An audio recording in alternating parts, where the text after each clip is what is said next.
Halo guys, kembali di channel Yende Storyland. Di video kali ini, admin akan merangkum sebuah film antologi horor berjudul Satanic Hispanics yang dirilis pada tahun 2022. Film ini bercerita tentang komedi yang banyak berfokus kepada kultur dan sudut pandang Amerika Latin, di mana setiap segmennya dibuat oleh para sutradara berdarah Amerika Latin yang berbeda-beda. Tak hanya kental dengan kultur, beberapa segmennya juga serat dengan mitos, folklore, hingga komentar sosial Amerika Latin yang sangat kental dan kuat, seperti tit. Dan gimana kisah selanjutnya? Yuk mari kita simak alur ceritanya. Gak bisa bahasa Inggris.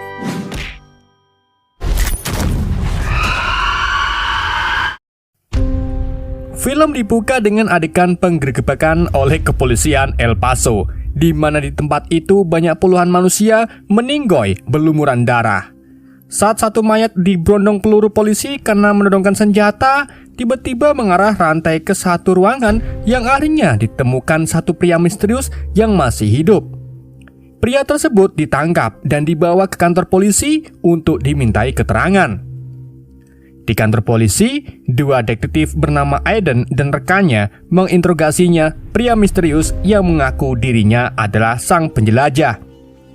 Mencari tahu apa yang sebenarnya terjadi dan bagaimana ia bisa menjadi satu-satunya orang yang selamat, dan di sini sang penjelajah menceritakan tentang hal-hal yang sudah dia lalui selama berabad-abad ia hidup.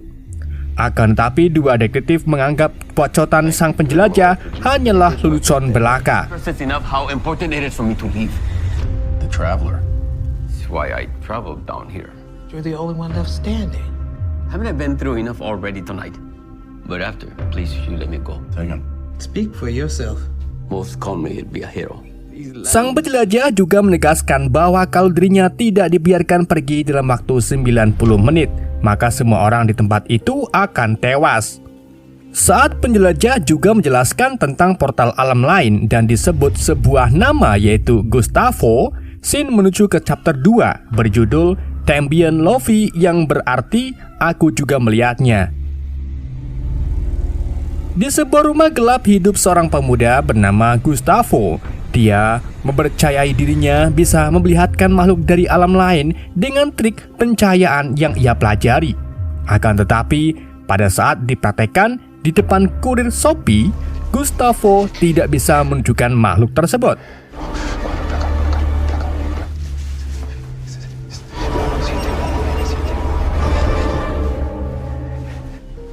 Ahí lo viste.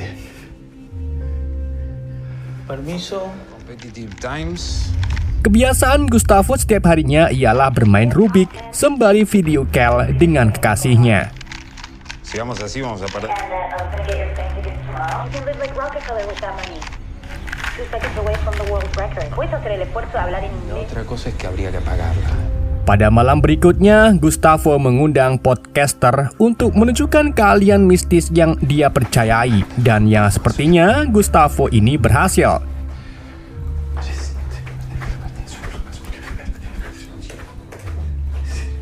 ¿Qué carajo hiciste?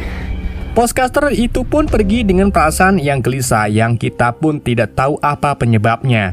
Tidak lama setelah itu, Gustavo yang sedang asik menikmati pizza kesukaannya dikejutkan dengan makhluk aneh yang keluar dari kolong meja. Y quería decirte, Ike, you told me, decir que no haya algo en la casa.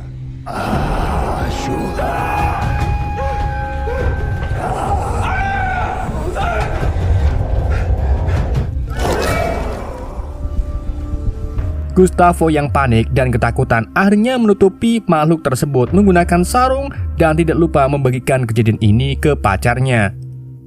Di saat itu juga, podcaster kembali ke rumah Gustavo memintanya untuk kembali melakukan trik pencahayaannya. Podcaster meyakini ia melihat ibunya yang sudah meninggal, yang akhirnya Gustavo menunjukkan makhluk aneh yang ia tutupi sarung.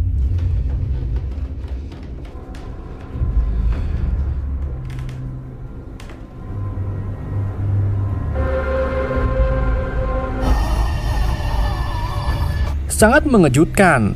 Podcaster memeluk makhluk aneh, mengeklaim ibunya dan meminta maaf. Akan tetapi di saat itu juga Gustavo kembali melakukan trik pencahayaan di depan keduanya. Alhasil trik Gustavo itu pun mengakibatkan podcaster meledak selebeu berceceran bersama makhluk aneh tersebut.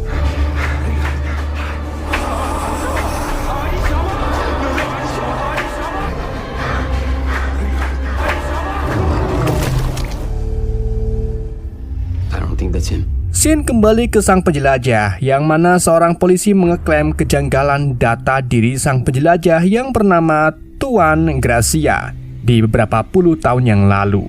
Tuan Gracia juga sudah diklaim mati di tahun 1977 dan hal ini membuat kedua detektif itu semakin bingung. Di sini Gracia mengingatkan kembali bahwa waktunya sudah kurang dari 1 jam. Dia juga mengungkapkan alasan dirinya bisa selamat dari kejadian waktu itu karena Gracia tidak akan bisa mati. Ungkapan Gracia ini masih dipikir lelucon oleh kedua detektif tersebut. Menanggapi respon kedua detektif, Gracia marah dengan menunjukkan luka yang didapat di tangannya yang sudah hilang. Blind completely. He can't die now. The traffic accident. Weapon pointed at my head and pull the trigger. Okay, I can prove that I'm not lying to you. I'm bleeding because I tried to hack my hand off. Gracia juga mengungkapkan bahwa dirinya berasal dari ibu kota Kekaisaran Aztec 542 tahun yang lalu. Gracia membenarkan bahwa kasus yang sekarang ditangani oleh kepolisian bukan kasus pembantaian biasa, di mana darah para korbannya habis seperti dihisap oleh vampir. Ungkapan Gracia tadi mengantarkan kita pada scene chapter ketiga yang berjudul El Vampiro, atau kalau terjemahkan berarti namanya vampir. Baiklah, kita masuk ke chapter ketiga, di mana terlihat kesunyian di dalam warung soto dengan menampakkan seorang pria yang sedang menikmati beberapa gelas darah segar. Di situ juga terlihat seorang wanita dengan aura kegembiraannya mengendap-endap untuk menyelamatkan diri. Wanita yang tidak sengaja membunyikan lonceng pintu akhirnya diketahui keberadaannya oleh pria tersebut. Beberapa meter dari warung soto, pria tadi berhasil mempengaruhi si wanita dan terungkaplah bahwa pria itu adalah vampir. Setelah kejadian tadi, pria vampir ditelepon pacarnya yang mengingatkan bahwa hari sudah menjelang pagi, di mana si vampir akan mati jika tidak pulang sampai matahari terbit. You would call me for the time? Sunrise is 1 hour earlier. Hundreds of years your elder. You told me you can transform? Maribel, be the man. Be the man. Mendengar cuitan pacarnya di telepon, pria vampir berusaha merubah dirinya menjadi capung dengan gerakan melompat sambil berlari. Usahanya ini tidak berhasil dan di saat itu juga pria vampir membegal seorang pria yang membawa skuter, menjadikan skuternya sebagai kendaraan untuk menuju ke rumahnya. Belum lama menikmati segarnya angin di atas skuter, pria vampir diganggu oleh 3 pemuda dengan pakaian badut Halloween. 3 pria badut tersebut terus mengejek si pria vampir yang menyebabkan pria vampir marah dengan mengeluarkan suara seram. Melihat hal itu, 3 pria mencoba kabur akan tapi tidak berhasil dipojokkan. Hingga akhirnya 3 pria itu menjadi santapan bagi si pria vampir.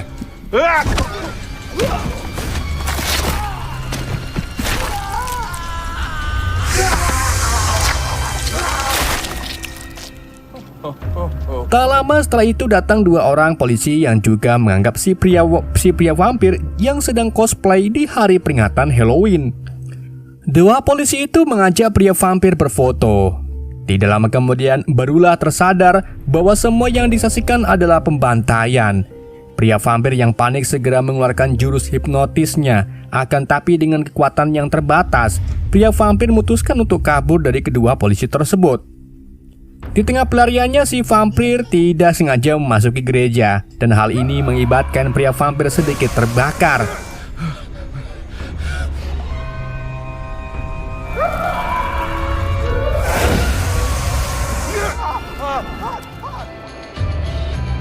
Pelarian si vampir masih belum selesai, di mana akhirnya si pacar vampir datang membantu pelarian pria vampir tersebut.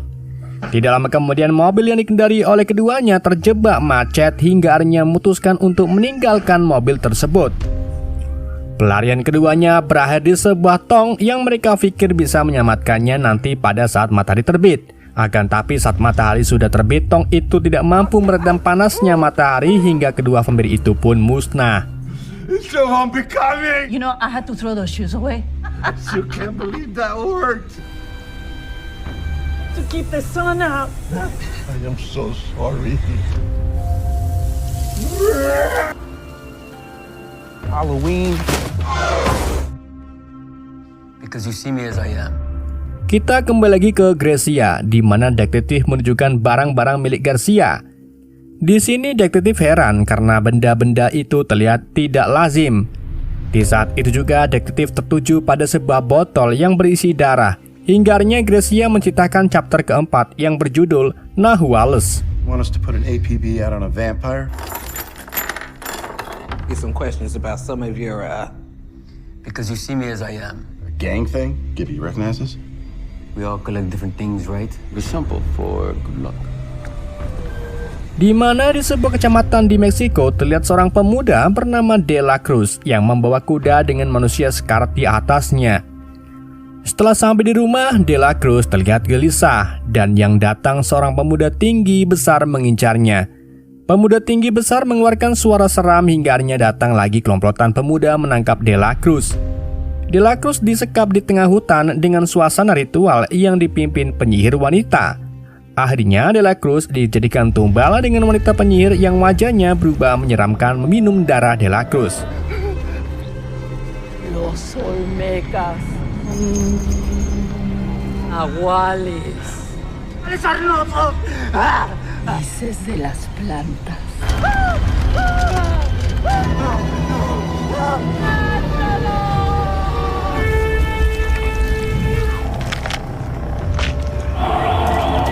Ya no sonríe.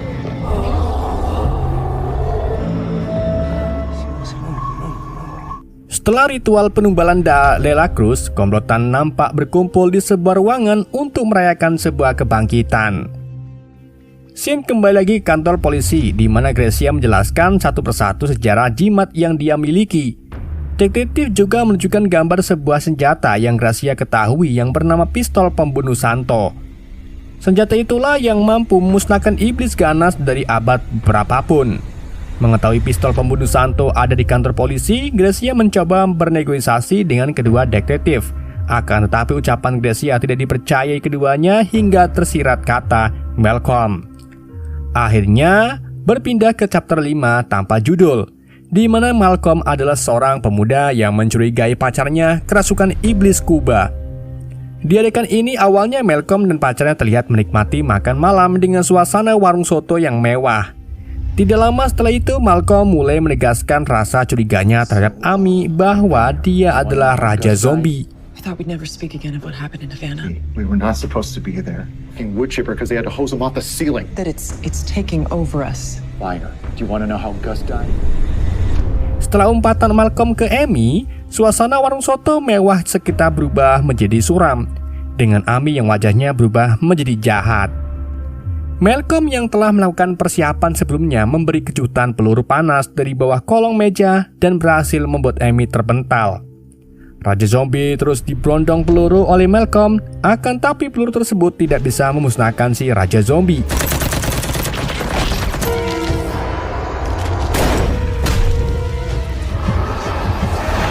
Where's the recording? Took your friends.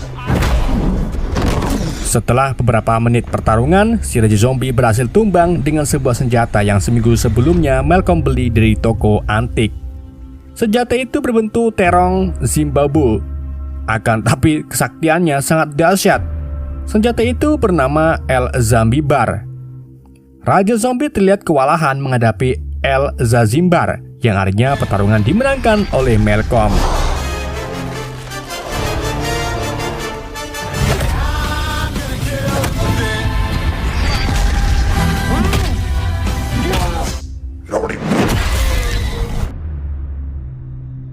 Setelah itu, scene kembali ke kantor polisi, di mana Garcia sudah pasrah karena dua detektif tidak mempercayai semua omongannya. Ketika interogasi dianggap selesai, adegan berikutnya memperlihatkan chapter 6 atau chapter terakhir. Terlihat sosok misterius dengan baju dan topi serba hitam memasuki kantor polisi. Sosok itu bernama San La Muerte, sebuah iblis dengan kekuatan pengaruh yang mengincar Gracia. San La Muerte membantai semua yang dia temui tanpa menggunakan tangannya sendiri.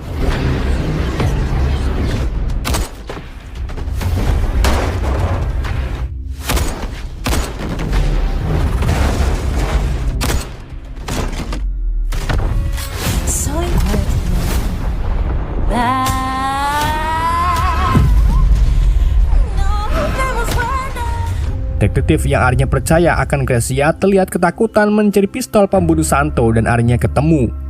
Gracia pun merebut pistol Santo dan menembakkannya ke San Due Muerte, yang akhirnya San Due Muerte musnah dengan kata-kata bahwa San La Muerte akan kembali.